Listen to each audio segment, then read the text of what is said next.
Depuis quelques semaines, le chef de l'État, le président du Faso, le capitaine Ibrahim Traoré, nous a mandatés en délégation pour rencontrer l'ensemble des personnalités, leaders d'opinion au niveau des différentes communautés. Nous avons été rendre visite aux chefs traditionnels et coutumiers. Depuis hier, nous sommes sur le front religieux. Hier, nous avons rencontré la communauté musulmane. Ce matin, il y a une délégation qui rencontre la communauté protestante et notre délégation a été mandatée pour rencontrer les différents responsables au niveau de la communauté catholique. Leur signifier notre reconnaissance pour leur disponibilité, leur accessibilité et leur flexibilité à tout point de vue quand nous avons besoin d'eux pour des préoccupations surtout d'intérêt national. Le message du chef de l'État qu'il a porté, c'est premièrement les féliciter et les encourager. Parce que la crise que connaît notre pays, que traverse notre pays, qui va dans une dizaine d'années, si nous n'avions pas des responsables religieux, traditionnels et coutumiers assez responsables, les déchirures au niveau national allaient être plus graves. Nous ne disons pas que ce qui est déjà fait n'est pas extrêmement pénible. C'est pénible, mais ça pouvait être plus que cela. Donc nous tenons donc à les féliciter et les encourager parce qu'il y a toujours la bataille qui doit se poursuivre.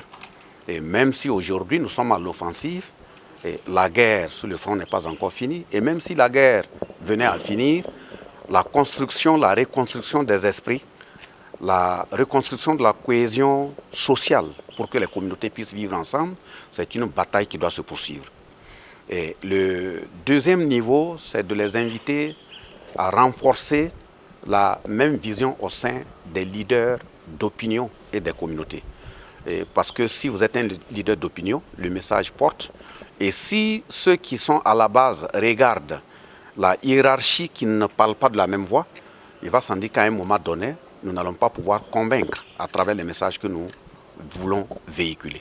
Le chef de l'État prend des orientations, il donne des orientations, il prend des décisions, mais les messages qui nous amènent à porter sont davantage mieux portés, ça atteint toutes les contrées quand c'est porté par les leaders d'opinion.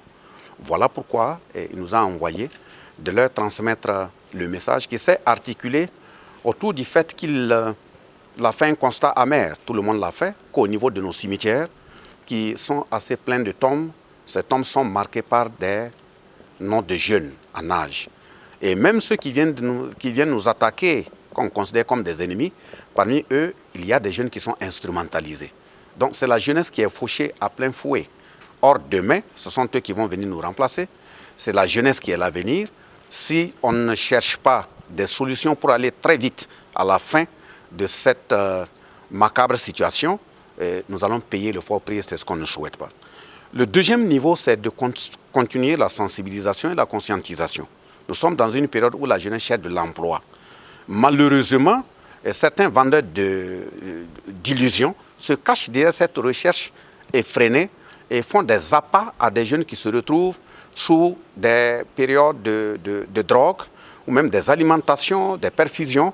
Et quand ils ne se contrôlent plus, ils sont amenés sur les fronts de bataille. Et ceux qui tentent de résister, c'est des tueries et puis on met les carcasses dans des ventes d'organes.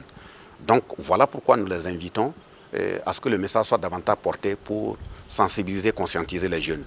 Donc voilà le message du chef de l'État.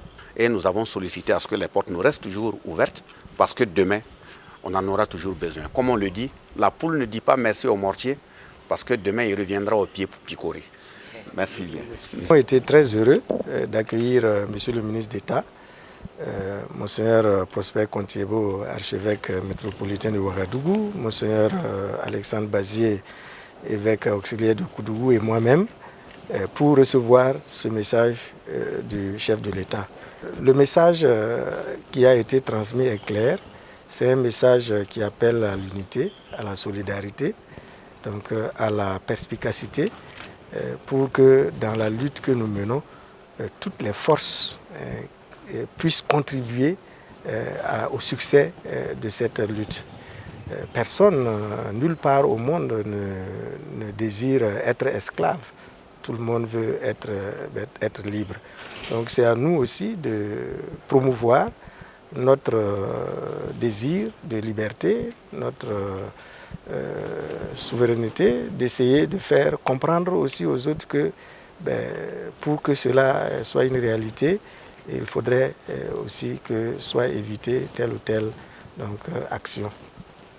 Nous remercions le chef d'État d'essayer de nous rassembler, de nous mobiliser.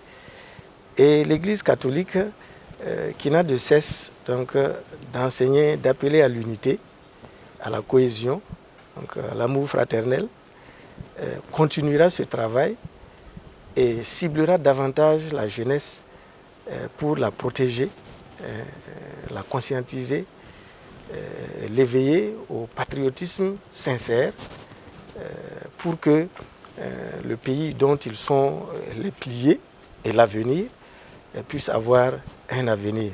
Et c'est dans la mesure où le pays aura un avenir que la jeunesse aussi aura un avenir. Mais en attendant, il nous faut nous donner la main pour mener cette lutte